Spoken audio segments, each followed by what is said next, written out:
Hi everybody and welcome to Heel Heat. My name is George Coles, and on this episode, we're doing Who Was Better. Topic for this Who Was Better: two men that are known as a tag team together as the Brainbusters under Bobby the Brain Heenan, two of the original four horsemen, and if the thumbnail wasn't a giveaway, this definitely is, Anserson and Tully Blanchard. We're going to take a look at both men, break them down in 8 separate categories. Each category we're going to grade them on a 1 to 5 scale, 1 being the worst, 5 being the best. We're going to total up those points at the end, see who comes out on top. There is a chance for 5 bonus points. We'll talk about that when we get there. With that being said, let's jump into it. First up, technical ability. For this, I'm giving them both a 5 across the board. I mean, this is Anserson and Tully Blanchard, two of the original 4 horsemen, two of the guys that set the template of what a 4 horsemen should be. Between them, Ole Anderson and Ric Flair, they are the symbol of excellence. They get a 5 here. I mean, come on. It is 2 of the original 4 horsemen, and 2 of the guys that I would say are 2 of the top 3 or 4 horsemen of all time. I would put them, Ric Flair and Barry Windham, as the top 4 horsemen, if that makes sense. Probably Rick and Arn as 1 and 2, and Tully as either 3 or 4 with Barry. I mean, they were all awesome, but just saying, just making a point. 2 immensely talented wrestlers, both get a 5 in this. For striking, again, got to give them a 5. If you watch the Horseman matches, whether we with Dusty Rhodes, Magnum TA, Nikita Koloff, Lex Luger, the Rock and Roll Express, the Road Warriors, the Rockers when they went to WWE, Demolition, whoever it may be, these 2 wrestlers, and even on in their solo careers, these 2 wrestlers are 2 of the most gifted wrestlers of their generation. When I grade striking, I kind of grade it on how believable their strikes look. Do they look like they hurt? Does it look like they're throwing real punches and kicks? That's why they get a 5 here. Now, our next category, how they perform as a heel. Come on. Again, 2 of the original 4 horsemen, they get a 5.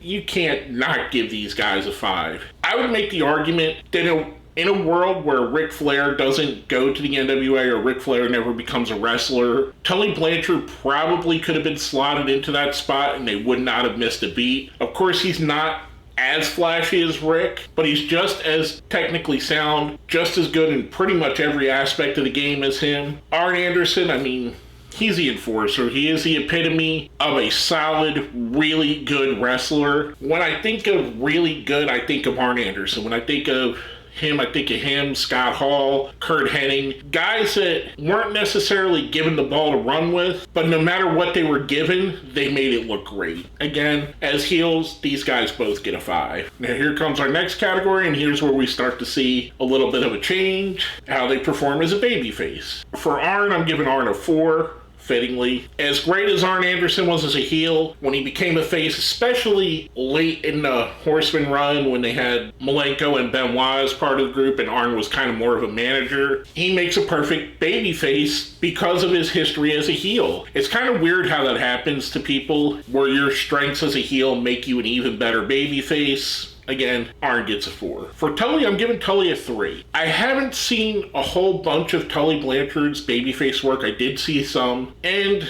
there are some people, kind of the antithesis what I said with Arn Anderson, there are some people that no matter what they do, they're always going to be a heel. Tully Blanchard, I would say The Miz is one of those guys. And not to compare The Miz to Tully Blanchard, because I think that's a whole different league of wrestler. No disrespect to The Miz, I think he would tell you the same. But when I think Tully Blanchard, I don't think babyface. I don't think he's bad, but I don't think he ever quite pulled it off to the extent that Arn did. So I'm giving him a 3. Next up, promo ability. For Arn Anderson, Arn is getting a 5. The only reason you don't look at Arn Anderson as the best talker of the Jim Crockett era of pro wrestling is 99% of the time he was standing next to a guy named Ric Flair and he was talking about a guy named Dusty Rhodes. And when you put those 2 into the equation, you get the upper crust of the upper crust of talkers all time. I would say if there was a Mount Rushmore of talkers, Arn would be at the base of that mountain, kind of climbing up. Of course, you got your CM Punks, your Dusty Rhodeses, Ric Flair, Roddy Piper, but Arn isn't that far off of that top level group. In my opinion, if this was like a grade in school, let's say Dusty Rhodes would get 100 on his test,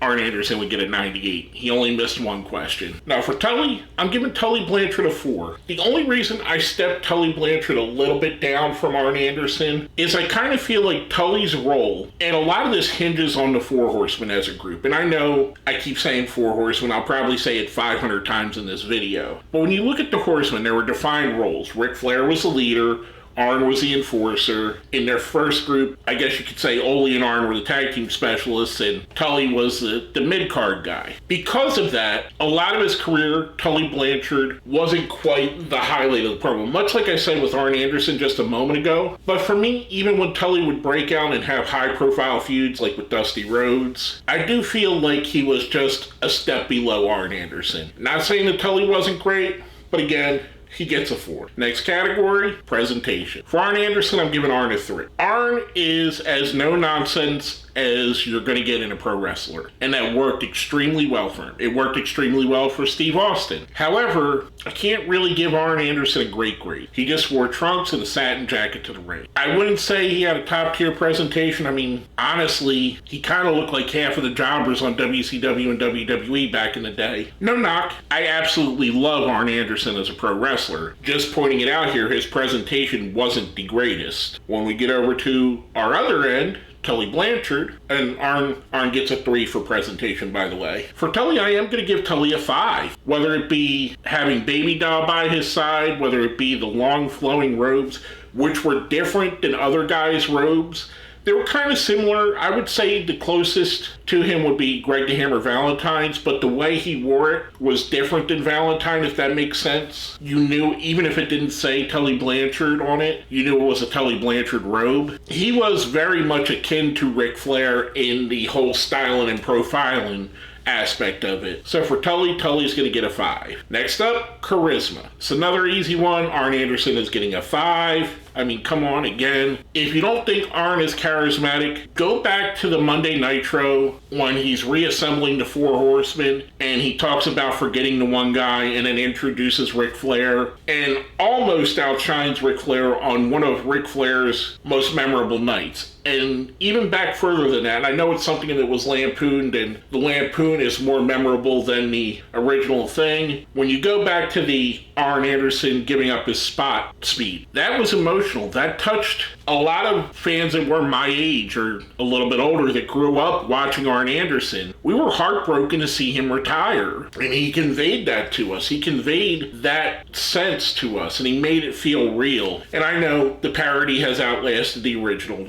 I get it, and I love the NWO too, and I have my feelings about that. I don't think it's as bad as some people have said it has been, but I kind of wish it didn't happen just because of this reason. Now for Tully's charisma, I'm going to give him a 4. I feel like there's a lot of times I've seen Tully Blanchard, and a lot of it goes back to his Southwest Championship Wrestling days, where, don't get me wrong, he was a star. But there are some promos that I'll catch of Tully Blanchard where he feels lost in the promo, if that makes sense to you. Kind of like someone that was given a bullet point and just didn't know where to go with what they were saying. Not totally bad, but again, I still put him up in a 4 category, almost the top of the heap. But there are those few little hiccups that knock him down just a little bit. Last but not least, big game performance. For this, they are both getting a solid 5. Arn Anderson and Tully Blanchard had some of the greatest matches of their generation. Whether it be War Games matches, whether it be tag team matches against the likes of the Rockers, the Rock and Roll Express, whether it be singles matches against Magnum TA, Dusty Rhodes, Lex Luger, Sting, whoever it may be up and down the card, these guys delivered, and they delivered at the highest level possible. Again,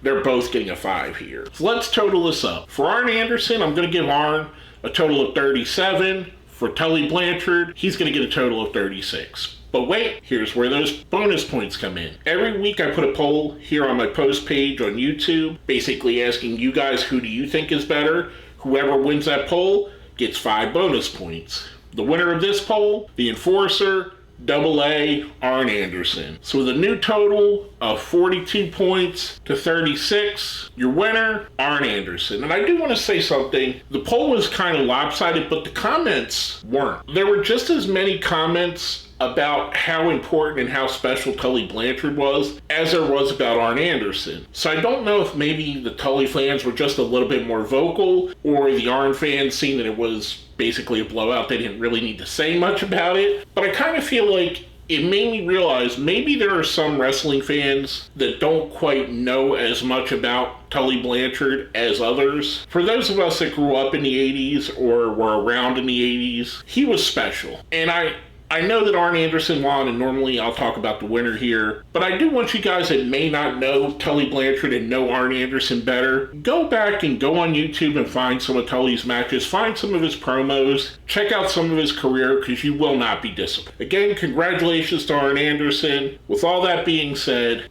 my name is George Coles, and you've been watching Who Was Better.